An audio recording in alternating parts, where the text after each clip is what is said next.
एक घर में 3 भाई और एक बहन थी। बड़ा और छोटा पढ़ने में बहुत तेज थे। उनके माँ बाप उन चारों से बेहद प्यार करते थे, मगर मझले बेटे से थोड़े परेशान से थे।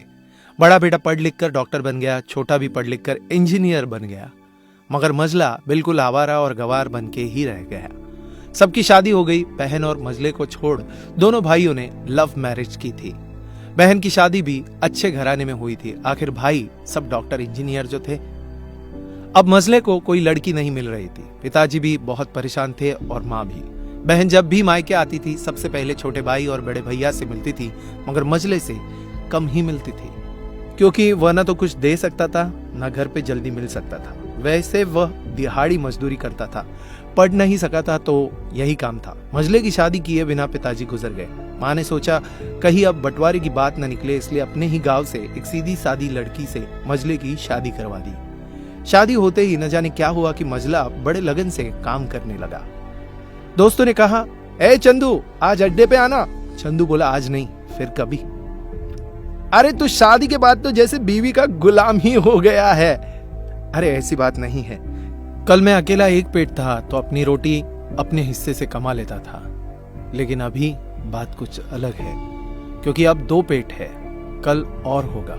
घर वाले नालायक कहते थे, चलता था, मगर मेरी पत्नी मुझे कभी नालायक कहे तो मेरी मर्दानगी पर एक बद्दी गाली है, क्योंकि एक पत्नी के लिए उसका पति उसका घमंड, इज्जत और उम्मीद होता है।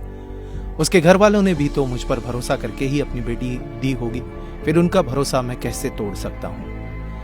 कॉलेज में नौकरी की डिग्री मिलती है और ऐसे संस्कार माँ से मिलते हैं। इधर घर पे बड़ा और छोटा भाई और उनकी पत्नियां मिलकर आपस में फैसला करते हैं कि जायदाद का बंटवारा हो जाए, क्योंकि हम दोनों लाखों कमाते हैं मगर मझला ना के बराबर कमाता है। ऐसा नहीं होगा। माँ के लाख मना करने पर भी बंटवारे की तारीख तय होती है। बहन भी आ जाती है, मगर चंदू है कि काम पे निकलने के लिए बाहर आता है। उसके दोनों भाई उसको पकड़कर भीतर लाकर बोलते हैं कि आज तो रुक जा, बंटवारा कर ही लेते हैं। वकील कहता है ऐसा नहीं होता, साइन करना पड़ता है। चंदू अपने भाइयों से कहता है कि तुम लोग बंटवारा करो, मेरे हिस्से में जो हो दे देना, मैं शाम को आकर अपना बड़ा सा अंगूठा चिपका दूंगा पेपर पर। बहन बोली, अरे बेवकूफ, तू गवार का गवार ही रहेगा। तेरी किस्मत अच्छी है कि तुझे अच्छे भाई और बहन मिले हैं। फिर माँ बोली, अरे चंदू आज रुक जा, बंटवारे में कुल 10 बीघा जमीन में से 2 भाई 5-5 रख लेते हैं और चंदू के लिए पुश्तैनी घर छोड़ देते हैं। तभी चंदू जोर से चिल्लाता है, अरे फिर हमारी छुटकी का हिस्सा कौन सा है? दोनों भाई हंसकर बोलते हैं, अरे मूर्ख, बंटवारा भाइयों में होता है, बहनों के हिस्से में सिर्फ उसका मायका ही है।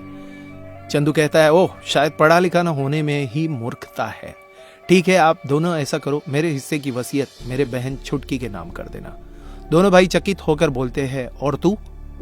चंदू माँ की ओर देखकर मुस्कुराते हुए बोलता है, मेरे हिस्से में माँ है ना, उसको मैं संभाल लूंगा। फिर अपनी बीवी की ओर देखकर बोलता है मुस्कुरा के, क्यों चांदनी जी, क्या मैंने गलत कहा?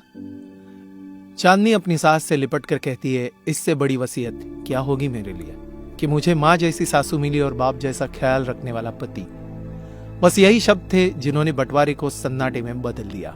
बहन दौड़कर अपने गवार भैया से गले लगते हुए रो रही थी, माफ कर दो भैया, मुझे क्यों नहीं समझ में आया कि आप इतने महान हो। चंदू अपनी बहन से कहता है, इस घर में तेरा उतना ही अधिकार है जितना हम सबका।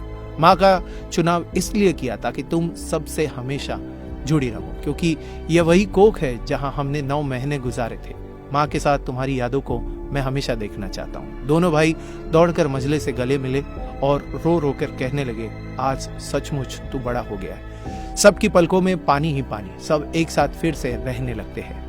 जब लोग अनपढ़ थे तो परिवार एक हुआ करते थे। मैंने टूटे परिवारों में अक्सर पढ़े लिखे लोग देखे हुए हैं। अगर आपको ये कहानी अच्छी लगी हो तो आपकी कमेंट नीचे बॉक्स में जरूर बताइएगा, और अगर ये वीडियो अच्छा लगा हो तो लाइक कीजिएगा, शेयर कीजिएगा ज्यादा से ज्यादा लोगों तक। ऐसे इंस्पिरेशनल वीडियोस के लिए सब्सक्राइब कीजिएगा हमारे YouTube चैनल और फॉलो करें हमारे Facebook पेज को। धन्यवाद।